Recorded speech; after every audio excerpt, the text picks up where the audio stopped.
নমস্কার। আজকে আমরা জর্জ অরওয়েলের বিখ্যাত উপন্যাস ১৯৮৪-র জগতে একটু ডুব দেব। ১৯৪৯ সালের বই, কিন্তু আজও যেন প্রাসঙ্গিক।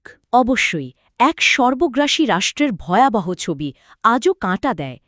আমরা আজের মূল ভাবনা, চরিত্র আর এর যে দীর্ঘস্থায়ী প্রভাব, সেগুলো নিয়েই কথা বলবো, কিছু পর্যালোচনার ভিত্তিতে। হ্যাঁ, শুধু তো সামারি নয়, আমরা বোঝার চেষ্টা করব কেন ৭৫ বছর পরেও বইটা এত জীবন্ত লাগে। ঠিক, হয়তো আগের চেয়েও বেশি প্রাসঙ্গিক এখন। আচ্ছা, তাহলে শুরুই করি ওই বিখ্যাত লাইনটা দিয়ে, big brother is watching you.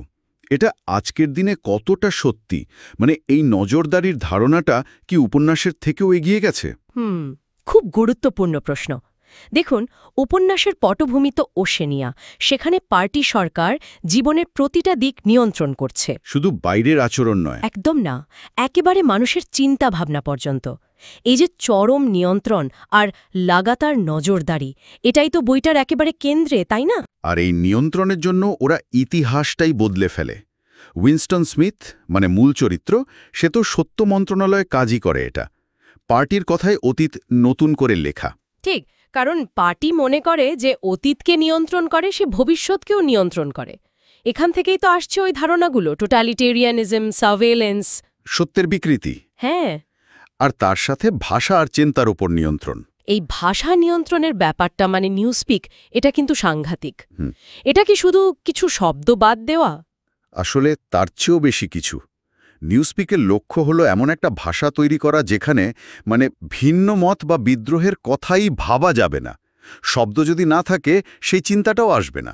বাহ, চিন্তাটাকেই ভোতা করে দেওয়া। এটাই খুব সূক্ষ্ম কিন্তু ভয়ঙ্কর একটা কৌশল। আবার ধরুন ডাবল থিঙ্ক, একই সাথে দুটো উল্টো জিনিস বিশ্বাস করা। যেমন পার্টি বলছে যুদ্ধই শান্তি, হ্যাঁ, বা স্বাধীনতা দাসত্ব। শুনতে অদ্ভুত লাগে। আচ্ছা, চরিত্রগুলোর কথায় আসি। উইনস্টন, সে তো সত্যটা জানতে চায়, একটু মুক্ত হতে চায়। হ্যাঁ, উইনস্টন হলো সেই ব্যক্তিসত্তা যাকে পার্টি পিষে ফেলতে চাইছে। অন্যদিকে জুলিয়া দেখুন, ওর বিদ্রোহটা অনেক বেশি, ব্যক্তিগত, শারীরিক আনন্দের মাধ্যমে নিয়ম ভাঙা। পার্টির আদর্শ নিয়ে ওরা তো মাথা ব্যথা নেই। ঠিক। আর ওব্রায়ান, সে তো একেবারে ক্ষমতার ঠান্ডা নিরাসক্ত রূপ। প্রথমে মনে হয় বন্ধু, কিন্তু শেষে দেখা যায় সে কতটা নির্মম। প্রতীকগুলো খুব শক্তিশালী। বিগ ব্রাদার ওই সর্বত্র নজরদারি। হ্যাঁ, সেই অমনিপ্রেজেন্ট নজরদারির প্রতীক। আর রুম ১০১, ওটা তো চূড়ান্ত আতঙ্কের জায়গা, যেখানে মানুষের সবচেয়ে বড় ভয়টাকেই ব্যবহার করা হয় তাকে ভাঙার জন্য। ঠিক, রুম ১০১ আসলে দেখায় নিয়ন্ত্রণের শেষ সীমা। নিউজস্পিক যেমন বুদ্ধির দমন, রুম ১০১ হল মানসিক দমন।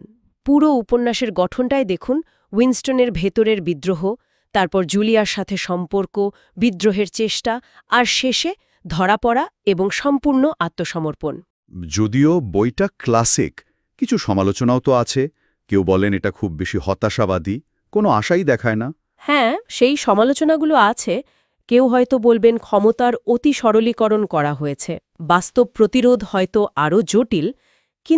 কিন্তু মূল বার্তাটা, সব মিলিয়ে 1984 শুধু একটা গল্প নয়, এটা ক্ষমতা, নিয়ন্ত্রণ, সত্যের প্রকৃতি আর ব্যক্তি স্বাধীনতার গুরুত্ব নিয়ে একটা বিরাট সতর্কবার্তা। আর এখানেই তো এর আজকের প্রাসঙ্গিকতা, তাই না? এই যে ডিজিটাল যুগ, data tracking, social media, fake news, রাজনৈতিক প্রোপাগান্ডা। একদম, অরওয়েলের ধারণাগুলো যেন অন্য চেহারায় ফিরে এসেছে। Orwellian, big brother, double think, এ শব্দগুলো তো আমাদের রোজকার আলোচনাতেও ঢুকে গেছে। বইটা দেখায় রাষ্ট্র যখন চরম ক্ষমতাশালী হয়ে ওঠে আর ব্যক্তি একটা যন্ত্রাংশে বা সংখ্যায় পরিণত হয়, তখন পরিস্থিতি কতটা ভয়ঙ্কর হতে পারে। তাহলে আজকের আলোচনা শেষে একটা প্রশ্ন রেখে যাই, কি বলেন? ৭৫ বছর আগে লেখা হলেও উপন্যাসের সেই ভবিষ্যৎ কি আজকের দিনের থেকে খুব আলাদা? ভাবার মতো প্রশ্ন।